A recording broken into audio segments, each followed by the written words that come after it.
नमस्कार। मैं सुनीता कथा मंथन में आप सबका स्वागत करती हूँ। कथा मंथन में आज सुनिए प्रथम प्रतिश्रुति का 5वां अध्याय।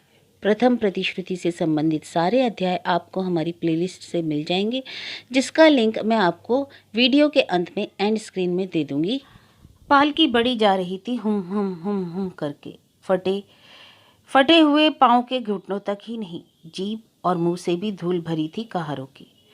जेठ के दिन और खराब कच्ची सड़क, कुछ कुछ तो बिल्कुल धू धू करता मैदान। कोई पेड़ नहीं, कोई छां नहीं। रास्ते को कुछ संक्षेप करने के लिए खेतों में उतरना पड़ रहा था, इसलिए और भी परेशान हुए जा रहे थे लोग। 4 जने कंधा बदल बदल कर दौड़ रहे थे, फिर भी रह रहकर चूर हुए जा रहे थे वे। लेकिन रामकली को तो अभी कहारों को हमदर्दी दिखाने का उपाय नहीं था। 4 दिन हो गए गांव से बाहर हैं। गांव के कई रोगी हाथ में थे, पता नहीं अभी वे कैसे हैं। जिरेट के जमींदार के यहाँ रोगी देखने गए थे। 1-2 ही गांव में तो नहीं, 10-10 गांव तक उनका नाम जस है। राजा जैसी खातिरदारी करके रखा था उन लोगों ने, और 2 दिन और रुक जाने के लिए पांव पकड़कर खुशामद कर रहे थे। रामकली राजी ना हुए। कहा, रुकने की जरूरत नहीं है। जो दवा दिए जा रहा हूँ 3 दिन के अंदर उसी से रोगी भला चंगा हो जाएगा। लेकिन हाँ, पथ्य के बारे में जो कहे जा रहा हूँ उसका पालन ठीक से होना चाहिए। कविराज जी के रास्ते में खाने के लिए उन लोगों ने कलमी आम की एक टोकरी पालकी पर रख दी। ना नहीं सुनी। पाँव पसारने में हर वक्त वह टोकरी पाँव को लग रही थी और रामकली खींच खींच उठते थे। मुसीबत है।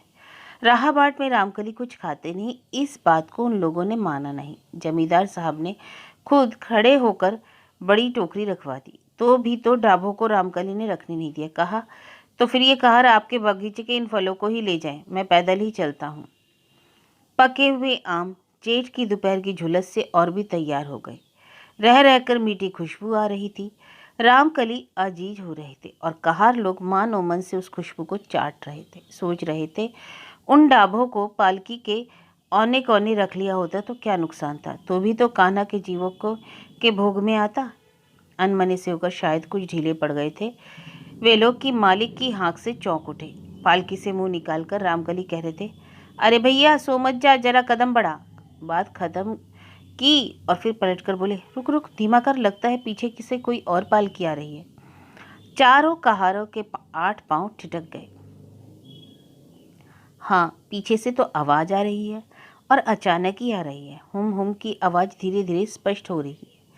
अगुआ कहार गदाई मुंहमाली ने पालकी के डंडे से गर्दन हटाकर पीछे की ओर देखा और उमंग से कहा, जी मालिक, आपने बिल्कुल ठीक कहा, पालकी आ रही है, लगता है कोई दुल्हा है। दुल्हा? रामकली ने गर्दन को पालकी से बाहर और बढ़ाया और गले की आवाज को काफी बढ़ाकर बोले, बारात का दूल्हा है? यह खबर इतनी जल्दी कौन दे गया तुझे? गदाई ने सिर खुजाते हुए कहा, पालकी के दरवाजे पर पीला कपड़ा लटक रहा है और कहारों के पहनावे में लाल रंग में रंगाया खेटे हैं। खेटे यानी धोती को संक्षिप्त करके बोला जाता था। इसका संक्षिप्त संस्करण मतलब धोती को एकदम छोटा करके लाल करके, जैसे पहलवान लोग बांधते वैसे ही कहार लोग बांध लेते थे। और मजदूरों की नाई कहारों का भी पूरी धोती पहनने से नहीं चलता। नसीब भी कहाँ होता है। मोटी 7 हाथ की खेटे ही उनकी जातीय पोशाक है। शादी ब्याह जनेऊ वनेऊ में लोगों के यहाँ से बीच बीच में वही धोती उन्हें मिलती है, लाल रंग से रंगी। इससे उन्हें बहुत सुविधा होती है। 3-4 महीने साफ किए बिना ही काम चल जाता है।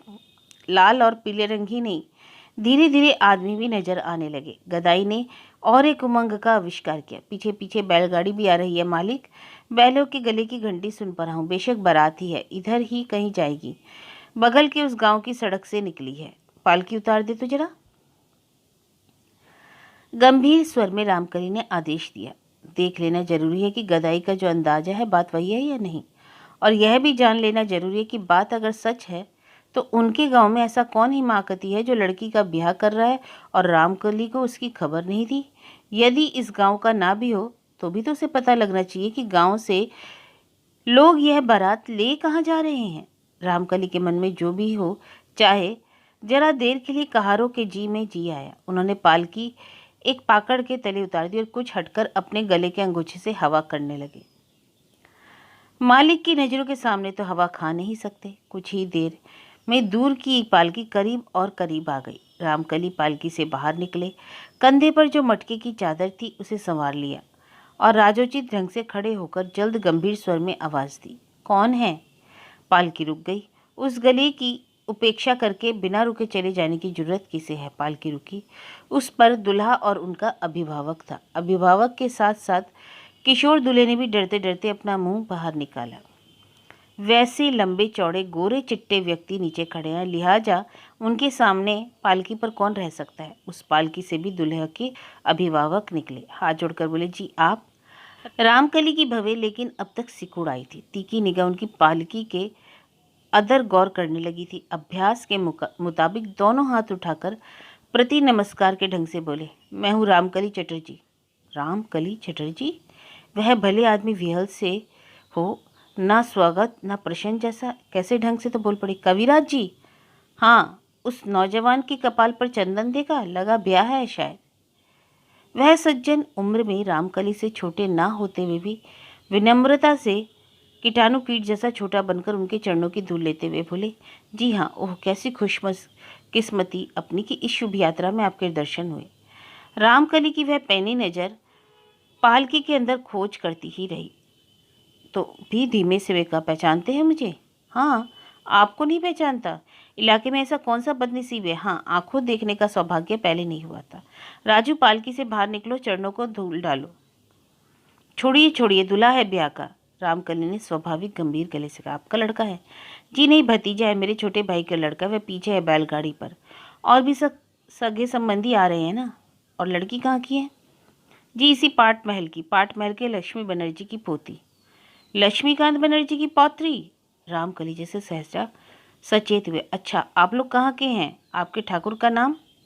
हम लोग बलागढ़ के हैं। ठाकुर का नाम है ईश्वर गंगाधर मुखोपाध्याय। पितामह का ईश्वर गुंधर मुखोपाध्याय। मेरा? रहने दीजिए, आपके नाम की जरूरत नहीं। यानी आप लोग मुकुटी कुलीन हैं, मगर रंग ढंग जैसे ऐसे यजमानी भट्टाचार्य जैसे क्यों हैं? खैर छोड़िए, आपसे दो बातें करनी है। वर को लेकर आप घर से निकले कब हैं? यजमानी भट्टाचार्य शब्द से दुल्हे के बड़े चाचा कुछ खींचे, गंभीर होकर बोले, यही अभ्युदायिक श्राद्ध के बाद। सो तो समझा, लेकिन कब, किस समय? जी एक पहर आगे। दुल्हे के कपाल पर जो चंदन का टीका है, यह क्या उसी वक्त का है? चंदन का टीका? यह कैसा सवाल? दुल्हा के चाचा तरह तरह के सवालों के लिए तैयार हो रहे थे, पर दुल्हे के चंदन टीका के समय जैसे अजीब प्रश्न के लिए तैयार नहीं थे, इसलिए अबोध की नहीं बोले, क्या कह रहे हैं? कह रहा हूँ, लड़के के माथे पर जो चंदन लगा है वह क्या रवाना होने के ही समय का है? जी हाँ, बेशक उसी समय का है। दुल्हा के चाचा उत्साह के साथ बोले, चलते वक्त स्त्रियां जैसे लगा दिया करती हैं वैसे ही लगाया गया है। हमारे घर की स्त्रियों का समझा आपने ना, इन कामों में बड़ा नाम गाम है। पीढ़े पर अल्पना आग देने के लिए मोहल्ले से बुलाहट होती है, श्री करने के लिए, वर वधू को सजाने संवारने के लिए। पालकी की ओर ताकते ताकते रामकली फिर जैसे अनमने से हो गए। इसी बीच पीछे की दोनों बैलगाड़ियां आ पहुंची। पालकी का रुकना और दूसरी ओर पालकी के सवार से बातचीत होते देख जरा घबरा कर दूल्हे के बाप भी उतर आकर खड़े हुए। अनमने रामकली एक लंबा निश्वास छोड़कर गहरे स्वर में बोले, मैं आपसे एक आग्रह करता हूँ मुखर्जी महोदय, आप अपनी यात्रा स्थगित कर दें। यात्रा स्थगित कर दें? बारात? दूल्हे के चाचा और बाप ताकने लगे। यह आदमी पागल है या शैतान, या कन्या पक्ष से इनका बैर है? उधर कहारों के पसीना छूट रहा है, धूप असहनीय होती जा रही है। दोनों पालकी के कहार जरा दूर खड़े आपस में बतियाते हुए बात को समझने की कोशिश कर रहे थे और बार बार इधर ताक रहे थे कि कब पालकी उठाने का हुक्म हो। कोई बात तो जरूर है, यह अनुमान करके इतने में बैलगाड़ी से उछलकर एक आदमी उतर पड़े। ये थे दूल्हा के फूफा। गाड़ी की टप्पर के अंदर बैठे बैठे गर्मी से यूं ही पसीना पसीना होकर उनका मिजाज गर्म हो रहा था। उतरकर यात्रा स्थगित करने की बात सुनते ही आग बबूला हो उठे। आप है कौन महाशय? चकमा देने की और कोई जगह नहीं मिली आपको? यात्रा बनाकर बारात निकली है और बीच रास्ते में आप रोड अटका रहे हैं। दोनों भाई मुखर्जी बहनोई के ऐसे रूखे व्यवहार से विचलित होकर झटपट बोल उठे।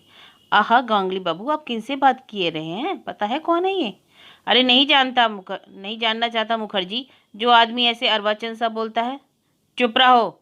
अचानक जैसे सोया बाघ गरज उठा जाकर। ब्राह्मण कुल के गवार, चुप रहो। मुखर्जी बाप के बाद लोमड़ी चिल्लाए, तुम्हारे बेटे के ब्याह में अपमानित होने के लिए नहीं आया हूँ। ये तुम्हारे कोई बड़े कुटुंबी है शायद, तो फिर इन्हीं को ले जाकर ब्याह कराओ, मैं चला। आहा, क्या क्या कह रहे हैं गांगुली बाबू। यह है हमारे 7 गांव के अग्रस्थ कविराज जी। जरूर किसी अनिवार्य कारण से ये यात्रा स्थगित करने को कह रहे हैं। कविराज चटर्जी हैं? गांगुली की धोती का पीछा ढीला हो आया। अचानक उन्होंने जीभ निकाली, जीभ को दांत से काटा और दोनों हाथों से कान मलकर उम्र की मर्यादा भूलकर साष्टांग दंडवत कर बैठे। रामकली ने प्रणाम करने वाले की तरफ देखा ही नहीं, उसी स्थिरता के साथ कहा, हाँ, अनिवार्य कारण से ही कह रहा हूँ मुखर्जी बाबू, यात्रा आप स्थगित कर दीजिए, वरना आपके बेटे की बारात रोक लेने को कहूँ, ऐसा अर्वाचीन में वास्तव में नहीं हूँ। बड़े मुखर्जी ने हथेली रगड़ते हुए कहा, जी जी, भला यह भी बताना है, मतलब लक्ष्मीकांत बाबू के कुल में कोई दोष? मुखर्जी बाबू, दया करके आप मुझे इतना नीचा ना सोचें। मैं यह कह रहा हूँ कि बेटे के ब्याह में जाकर आप विपत्ति में पड़ेंगे। आपका बेटा अस्वस्थ है। लड़का अस्वस्थ है? यह फिर कैसे दब की बात? यह तो ठीक समुद्र की तरफ से ढेला आने जैसा हुआ। इस ढेले की तो आशंका नहीं थी। कन्या पक्ष में कुछ गोलमाल है और ये स्वस्थ अवश्य ही कन्या पक्ष के कोई खास हित हैं। मुखर्जी बंधु यही सोच रहे थे जो स्वाभाविक है, सो नहीं तो बीच रास्ते में रुककर यह कैसा दबाव? लड़का स्वस्थ है, ये क्या कह रहे हैं कविराज जी? यह तो आप बिल्कुल असंभव बात बता रहे हैं। लड़का तो मेरा सहज स्वस्थ है। उपवास और दोपहर के ताप से शायद थोड़ा थोड़ा सूखा सूखा सा लग रहा है। छोटे मुखर्जी ने कातर होकर कहा, नहीं, सूखा सा नहीं लग रहा। रामकली ने बादल से गंभीर स्वर में कहा, बात उल्टी है।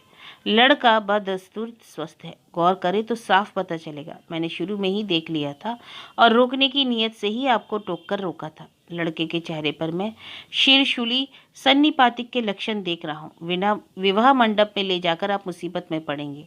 घर लौट जाइए और बेटी वालों को खबर पटा दीजिए, मतलब बेटी वालों को खबर भेज दीजिए।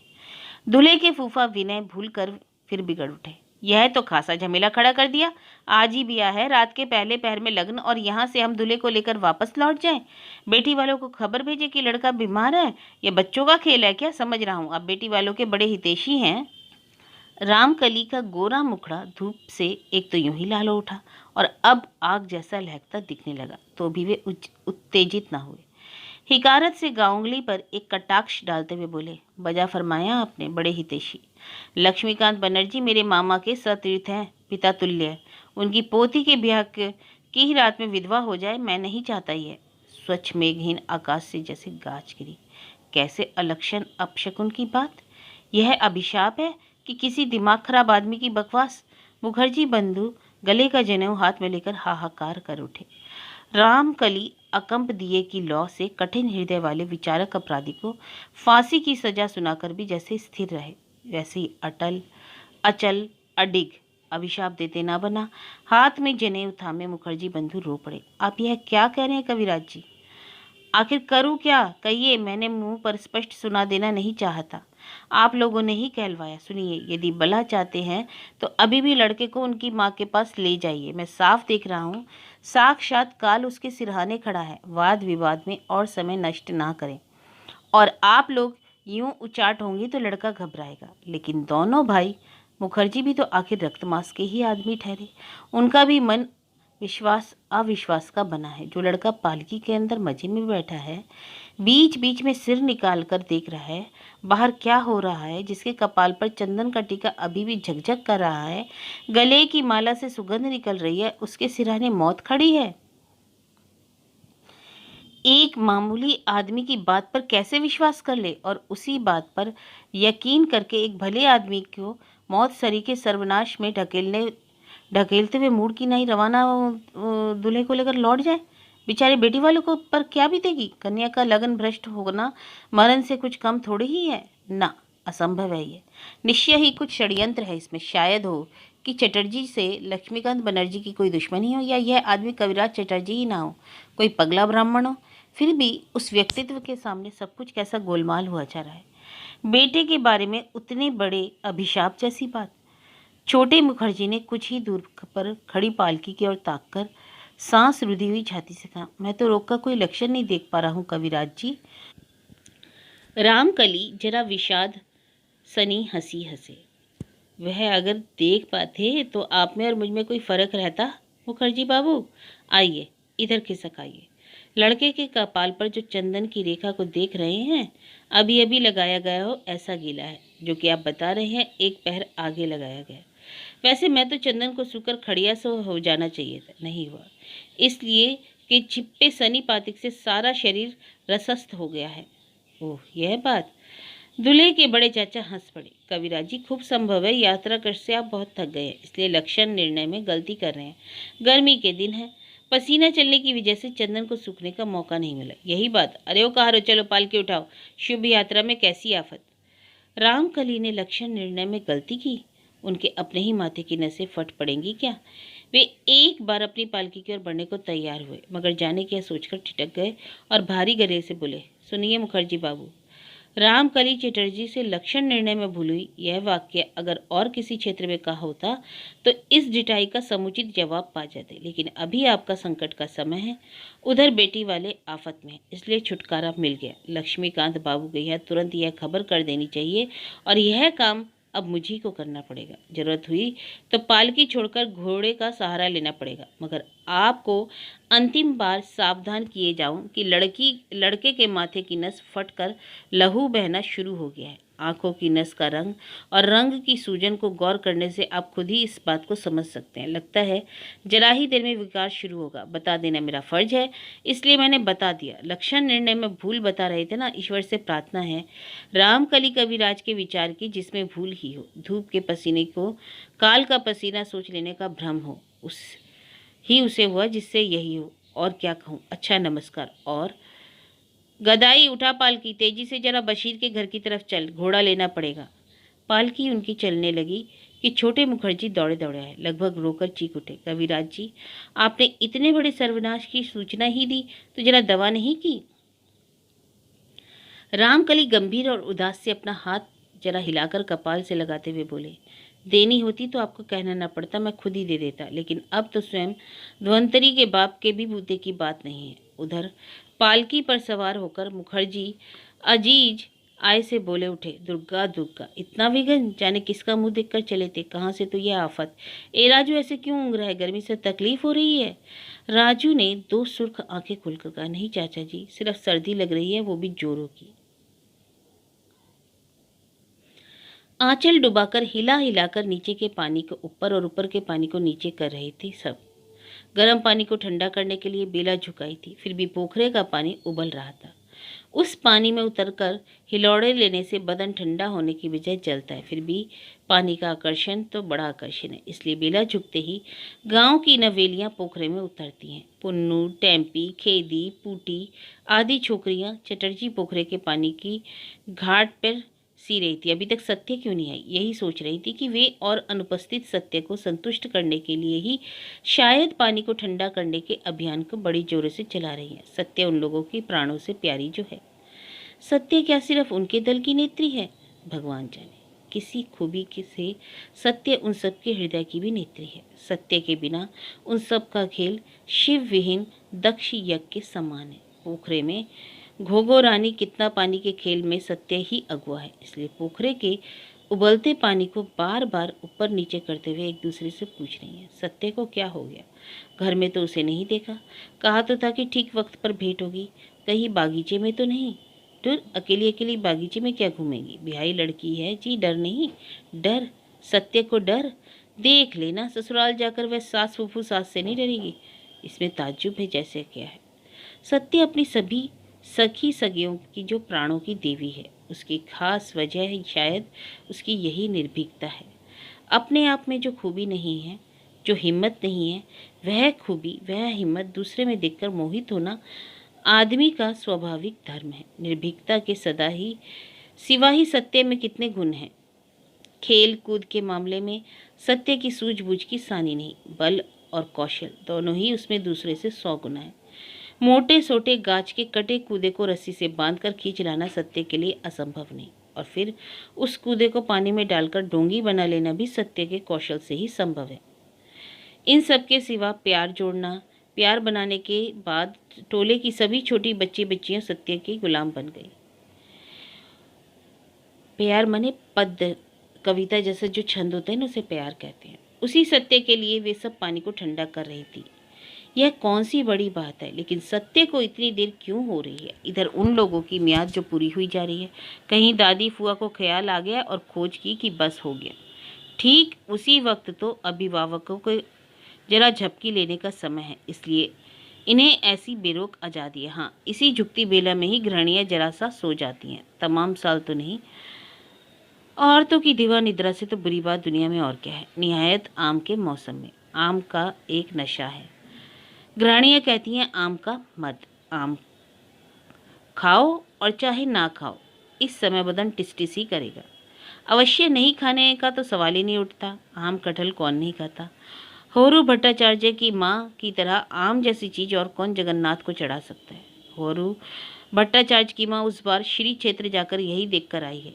क्षेत्र करने के बाद जगन्नाथ को फल देना होता है, इसलिए वह आम ही दे आई। श्री क्षेत्र मतलब पुरी को यहाँ पे श्री क्षेत्र कहा गया। मन के दुख में होरू उस साल आम का बगीचा बेच देना चाह रहे थे। बोले, जब मेरी माँ ही आम नहीं खाएगी तो आम के बगीचे की मुझे क्या जरूरत। पर उनकी माँ ने उनका हाथ पकड़कर समझाया था, बेटा जन्म भर तो खाती आई, फिर भी खाने की लालसा नहीं मिटती। इसी से कहा, जिस चीज में इतनी आसक्ति है उसी चीज को जगन्नाथ को चढ़ा दो, मगर इसके लिए तू बगीचा बेच देगा, बाल बच्चे नहीं खाएंगे।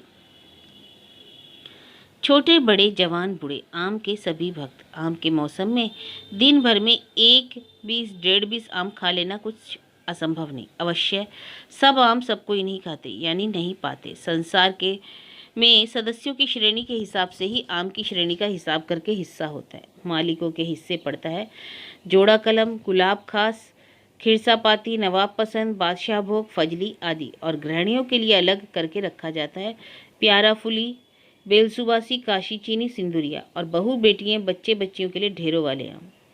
ये ढेरों खाए बिना जिनका जी नहीं भरता, उनके लिए ढेरों वाला छोड़कर और क्या दिया जा सकता है। घर की भर भर टोकरियों से ही क्या उनकी ख्वाहिश पूरी होती है। दोनों बेला जलपान के लिए भर भर टोकरी तो पाते ही हैं, क्योंकि गृहणियां प्रकृति के इस दक्षिणे के समय मुरमुरे भूनने के झंझट से थोड़ी रिहाई पाती हैं। लेकिन उससे क्या, घर में बिठुआ के पहाड़ को ख़त्म करके वे उसी वक्त बगीचे की तरफ दौड़ पड़ते हैं। बहू भगोड़ या बंदर बस आमों के बगीचे की तरफ। इमली के बाप कोटी के इन आमों को पार करने का सहारा है नमक। नमक चीज़ तो निहायत नाचीज सा है, लेकिन उसे भी जुटाने में बाल सेना को दिक्कत होती है, क्योंकि उसकी जगह ही रसोई या भंडारा जो पूर्णतः गृहणियों का इलाका है, और ये गृहणियाँ बिल्कुल सहानुभूतिहीनता का प्रतीक हैं। बच्चों के हर कुछ में वे खड़ग हंसती ही रहती हैं। नमक मांगने जाओ दुरदुरा देंगी, जानी हुई बात है। लेकिन बच्चों के नसीब का जोर कहिए, बच्चे हर समय उन सब के लिए अछूत रहते हैं। सो मारने को दौड़ चाहे मान नहीं पाती। उसके बाद बड़ी बड़ी आरजू मिन्नत गिड़गिड़ाने के बाद देंगी तो भी सोने के वजन से देंगी, और फौरन कहेंगी, फिर वही खट्टे आम खाने को जा रहे हो ना, जहर। घर में इतना खाता है मगर पेट नहीं भरता, कैसा राक्षसी पेट है रे बेटा। जहन्नुम में जाओगे, जहन्नुम में रक्त तमाशा से मरोगे। सबके सब एक साथ मनसा थान में जाओगे। जितने सारे पाप एक साथ जुटे हैं बिना गाली के नमक, इसकी तो वे कल्पना भी नहीं कर सकते।